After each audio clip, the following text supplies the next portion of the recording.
waiting the client. So while waiting, kumain muna ako ng pizza and beer and french fries. Sa mall. 6 o'clock pa naman ang usapan pero maaga pa.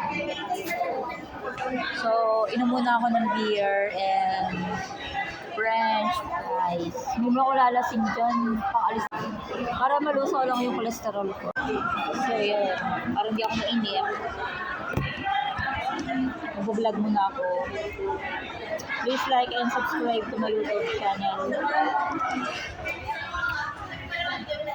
Okay, mahirap.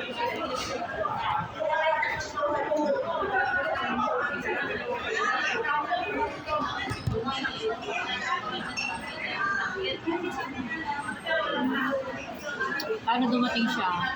Kasi usapan nila sa 6 p.m. Yan, maaga pa naman mula pala sa 6. Paano dumating? Kasi nung nakaraan, hindi talaga siya dumating. Pero parang ito na siya. Ay hindi, ito ba lang. Mukha lang. Sabi ko nasa loob ako ng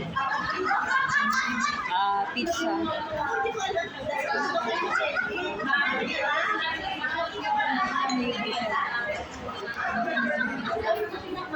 Grabe, pupunta ako na nga dun sa unit niya. Kanya nasa labas. Ngayon, sabi ko dito lang tayo met. Hindi ko naman siya pwedeng sundan sa Marikina. Masakit ulo ko sa client kaya uminom na muna.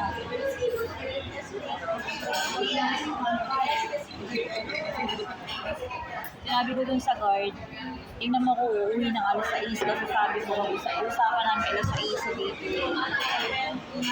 Kaya nag-aantay ako.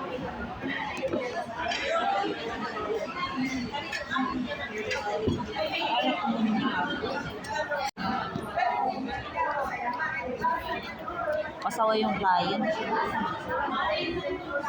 Ako pa yung nag-a-adjust. Dapat nga siya yung set ng time. Ako pa yung nag-a-adjust talaga. So, inom muna ako. Thank you for watching.